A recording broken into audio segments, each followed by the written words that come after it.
She knew that he was up to something, but no one listened. A few hours later, she was brutally murdered. The 25th of January, 2023 gave the start to what has been dubbed South Carolina's trial of the century. Family mysteries, fraud, embezzlement, and murder are just some of the things that have been revealed in the ongoing Murdaugh trials. And there is even more left to uncover. Alex Murdaugh was born into South Carolina's law dynasty. His family's law firm dated back to 1910, with each generation of Murdaugh men becoming lawyers and taking the places of their elders. The law was deeply ingrained into his childhood, mentality, and way of life, or at least that's how it seemed on the surface. But what lay beyond Murdaugh's family man demeanor was beyond what anyone could have imagined. Trouble seemed to follow Alex. Just 2 years prior to the tragedy surrounding his family, his son, Paul Murdaugh, was involved in a boating accident that resulted in the death of 19-year-old Mallory Beach. Paul seemed to have a bit of an addictive personality, just like his father. And in a drunken stupor, after a night of partying, he decided to operate his father's boat. Paul's incident cast a shadow over the Murdaugh family. They hated Paul Murdaugh, and they had anger in their heart. After all, they were well-known members of their community, and the law firm had been an integral part of their district's justice system for many years. But what Paul did would fade in comparison to what happened on the night of the 7th of June, 2021. Curious? At the Decoder, we put together case files from all available sources in order to present you with the most truthful version of events. Your support keeps us going, so make sure that you hit the like button and watch the rest of our videos. On the evening of the 7th of June, 2021, Paul Murdaugh was attending to Moselle, the 1,700-acre property that Alex said was his son's biggest passion. That fateful night, his father was to decide that young Paul was never to leave that place again. Paul and his father were driving around the property at around 7 p.m., looking at the trees they had planted. At 7:38 p.m., Paul took a Snapchat video of him and Alex laughing at some crooked trees on the property.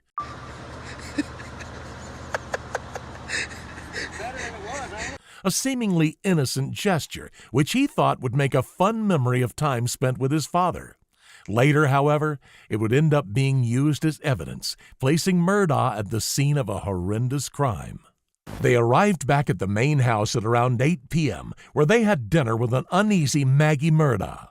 Murdaugh's estranged wife had been hesitant to go to the property that night, having texted a friend about Alex's fishy behavior, and her suspicion that he was up to something. At 8:22 p.m., 3 different apps on Paul's phone place him at the dog's kennel on the property, the same spot where the shootings were about to take place. Paul was texting his friends around that same time and tending to the dogs. In the meantime, Maggie and Alex were talking by the truck, or as evidence suggests, having one final argument. Murdaugh's anxiety was ramping up as the perfect opportunity for his plan was drawing nearer. At 8:44 p.m., Paul made another Snapchat video in which everyone's voices can be heard, cementing Alex's presence at the scene of the crime. Hey, he's got a bird in his mouth! Bubba. Hey, Bubba. It's a guinea. This is a chicken. Come here, Bubba. Come here, Cash. Come here, Bubba. Cash. Quit. In the meantime, Alex equipped himself with a blue raincoat, which would protect his clothes from any blood and his guns from any rain. It is believed that Alex later changed into a new set of clothes. As Paul looked down at his phone, his father walked up to him and shot him in the chest. He then came closer and shot him in the head. Maggie entered survival mode and tried to make a run for it as Alex grabbed his second gun and shot her 5 times. The bloody, vile scene of the Murdaugh family murders is now set. Paul is lying face down with his brains blown out by the second close-range shot. Maggie, who had tried to run, is also face down, having been hit in the back of the head. Alex took a look at his work and then proceeded to wash off his blue jacket, leaving behind puddles of blood mixed with water. At 8:55 p.m., Maggie's phone was activated in spite of her death. This was one of Alex's slip-ups, who had taken her phone and accidentally turned it on. He grabbed the car keys from Paul's pocket, leaving a blood stain inside.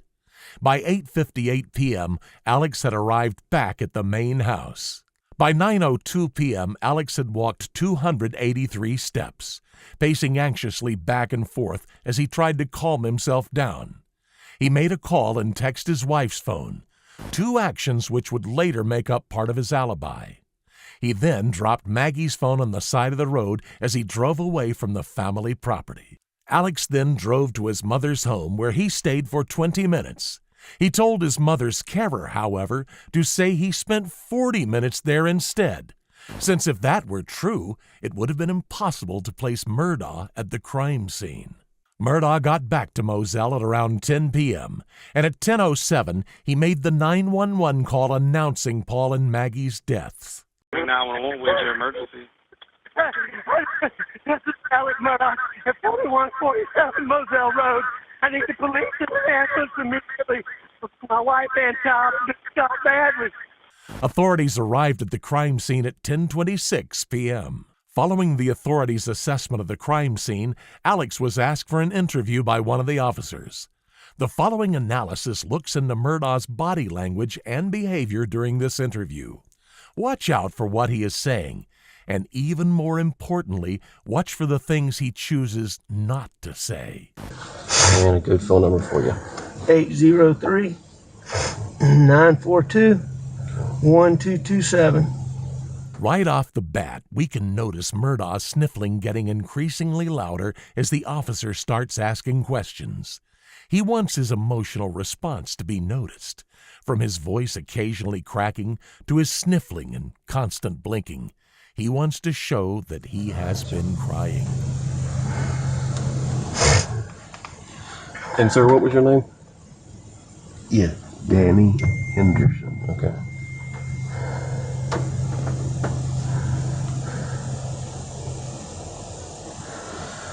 All right. Murdaugh stares blankly into space. There's no way to tell whether he is doing this on purpose or not, but we know that he noticed and directly looked into the camera as it was turned on. So there's a possibility that Murdaugh is aiming to appear more distraught or dissociated than he actually is. And, I knew something was bad. I ran out. I knew it was really bad.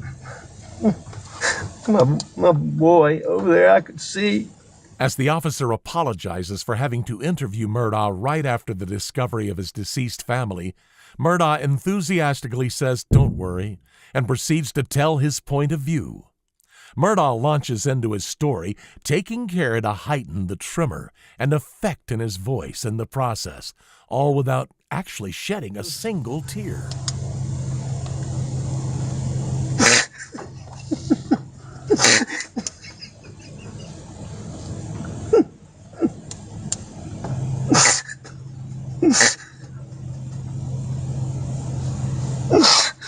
Sorry.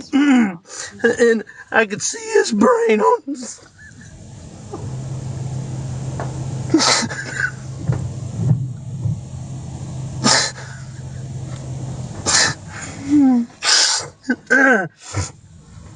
Murdaugh's breakdown at this point in the interview seems genuine.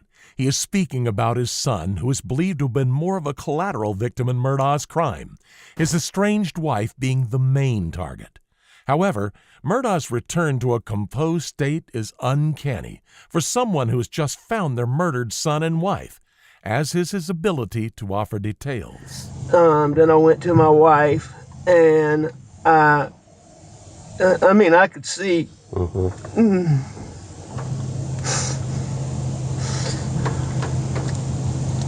Did you touch Maggie at all? I did. I touched them both. Okay. I tried to do it as limited as possible, but I tried to take their pulse on both of them. Here, we can notice Murdaugh's lesser reaction to his wife's death, which highly contrasts his previous reaction to finding his son's body. Had Maggie and Paul been arguing over anything? No. What was their relationship like? Wonderful. Wonderful. How about yours and Maggie's? Wonderful. I mean, I'm sure we had little things here and there, but we had a wonderful marriage, wonderful relationship.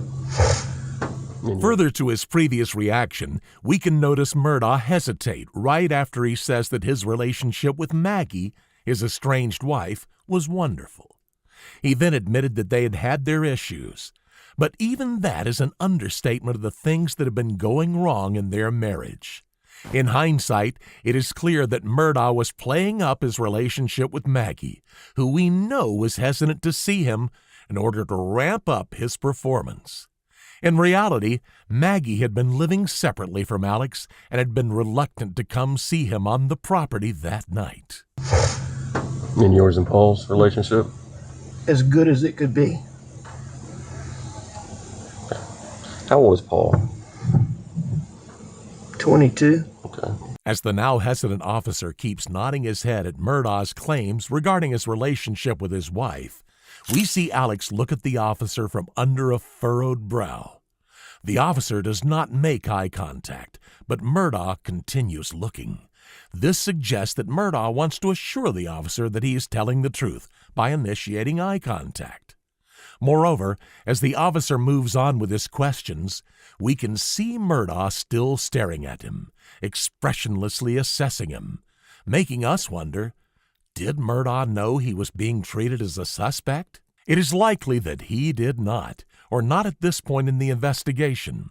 What is clear from Murdaugh's behavior during the interview is that he is anxious, and that his anxiety is heightened whenever he is required to answer questions about that night. Has he received any direct threats related to the boat accident? Oh, yes. All the time he gets recently? Yes, sir. I mean, he gets them all the time. Okay. He gets them all the time. Once again, we can notice Murdaugh looking at the officer for a prolonged period after offering an answer. This pattern of behavior suggests that Murdaugh is assessing the officer's reaction for clues as to whether he's being believed or not. So is there anybody that you can think of that we need to talk to tonight? Is there a name that comes to mind? I mean, I can't tell you anybody that I'm overly suspicious of off the top of my head. Okay. You know? I mean, this is such a stupid thing. I'm even embarrassed to say it. But it just didn't make any sense. I just hired a guy out here, and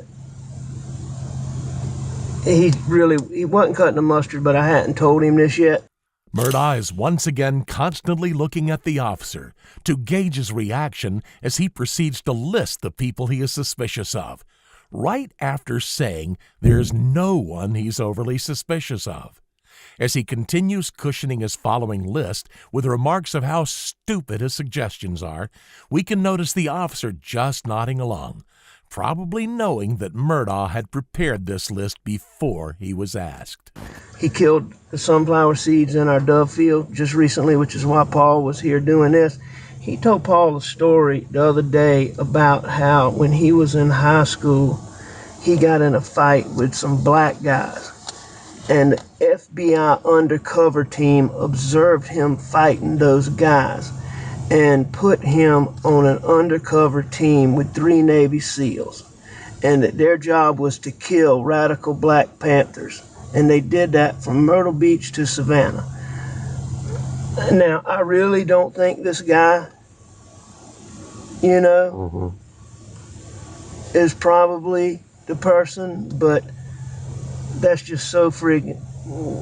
Yeah, that's kind of far-fetched story. It's weird, but he was off today. Okay. He took his daddy to the doctor. What's his name? C.B. Rowe. Murdaugh proceeds to disclose the story of the man he had hired to work on his grounds, who he claims could have a history of working with Navy SEALs for the government. This story had clearly been prepared for this moment. Murdaugh is able to give details regarding a man he barely knows, which, especially in his supposedly distraught condition, is highly unusual. Do y'all store any weapons out here? We don't store them, but they're frequently out here. I need to find out if there were any out here, because I know there was a shotgun. There was a 12-gauge shotgun out here. I'll have to find out exactly when that was. I think it got put up, but I'm not positive. What did that shotgun look like? It was a camouflage. I want to say it was a Benelli or maybe a Beretta. I can't remember which brand it is. Murdaugh is able to give extensive, detailed descriptions of one of the guns used in the killings, which he suggests was not stored on the property, but that could have been around at the time of the murders. Once again, offering this level of detail and making up potential reasons why the shotgun would have been on the property, even though it is not normally stored there, confirm Murdaugh with an uncanny behavior considering his situation. But I don't think it was out here. Okay. Recently. But I'm not positive. Murdaugh adds that he does not think the shotgun was there, but that he's not sure of that, all the while staring at the officer and gauging his reactions in the same manner as before. Murdaugh is saying anything and everything that could potentially cover him in case details which question his testimony come out. This aspect of wanting to constantly reassure the officer with regard to what he does and does not know for sure is a marker of anxiety in Murdaugh. He is trying to cover everything that an innocent party would not know, and in his case, this is proving difficult at times. What did you do today? Were you at the office or? Nope, I was home. I came home. Paul and I messed around. I was up at the house. Laid down, took a nap on the couch, probably, 25, 30 minutes. I got up, I called Maggie, didn't get an answer, and I left to go to my mom's. She had said she might ride with me, but she normally doesn't when I go over there. When asked about his day, Murdaugh did not spend a single moment thinking about what he had done. He immediately started listing the events of his day in detail, which suggests that he had planned his answer. In fact, it is almost as if he had scripted his day before it had even started. What's another number in case I can't get you on your cell? I don't have a house phone. Okay. An office number. I can give you my brother's cell phones. As the officer announces they will have more questions and Murdaugh states his availability, we can notice him staring down at the officer's paperwork. It is no surprise that Murdaugh would want to know what was going on behind the scenes at this point in the investigation and whether he was being considered a suspect or not. Everyone reacts differently to shock, and whether someone cries is rarely an indicator of whether they are faking emotion or not. But in Murdaugh's case, what we can definitely observe as suspicious are his multiple switches between a very composed and articulate state to sobbing, or the other way around. This kind of emotional switch is highly uncanny, and combined with Murdaugh's ability to offer detailed answers to the officer's specific questions in spite of his supposed mental state is strange, to say the least. Moreover, faking emotion takes effort, and we can observe Murdaugh simply dropping his sobbing after he laments Paul, and once again toward the end of the interview. Amongst the mountains of evidence that authorities claim they have collected against Murdaugh are the blue jacket Alex wore on the night of the murders, which is full of gunshot residue. Bullet casings and empty ammunition boxes matching the weapons used in the murders were also found on the Murdaugh property. Curiously enough, in completely different places from where the murders had taken place. Moreover, the evidence recorded on Paul's cell phone, such as the video of him and his father earlier on the evening of the 7th, as well as a video of one of their dogs placing Alex at the scene around the time of the murders, were found to contradict some of Murdaugh's earlier claims and alibi. But the question on everyone's minds, even on the minds of those suspicious of Alex, is why? Why would he kill his son and his wife? The answer to this question is almost more disturbing than the murders themselves. It has been revealed that Alex Murdaugh had been embezzling funds from his family's law firm for years. So it is believed that he took the lives of Paul and Maggie in an attempt to garner sympathy from the public and direct attention away from his scandal coming out. In fact, it was revealed that Murdaugh had been approached by the CFO of his law firm about missing money on the very morning of the murders. But in September 2021, Alex was confronted by members of the law firm over $1 million of funds which had gone missing. The very next day after this confrontation, Alex Murdaugh was shot in the head whilst changing a tire. His wounds, however, were superficial. After recovering from his shooting, Murdaugh bought himself some more time by entering rehab. As more information surrounding Alex's embezzlement started coming to light, Murdaugh decided to resign from his family's law firm, and his lawyer's license was later revoked by authorities. On the 15th of September 2021, yet another shocking discovery was made in the Murdaugh case, once again evidencing Alex's cunning, cold nature. It was revealed that Alex had hired a hitman to shoot him, by the name of Curtis Edward Smith, in order for his surviving son, Buster, to receive $10 million in life insurance. Murdaugh himself provided Smith with a weapon and directed him to shoot him in the head. It was only after multiple other indictments, including misappropriation of funds and embezzlement, that Murdaugh was charged with the murders of his wife and son. Alex Murdaugh is currently undergoing trial and is pleading not guilty on all charges regarding the events on the 7th of June 2021. Did this video answer your questions about the Murdaugh case? What did you think of Alex's behavior during the interrogation? Let us know what you think in the comments below.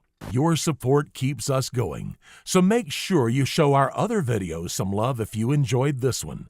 And we'll see you next time on The Decoder.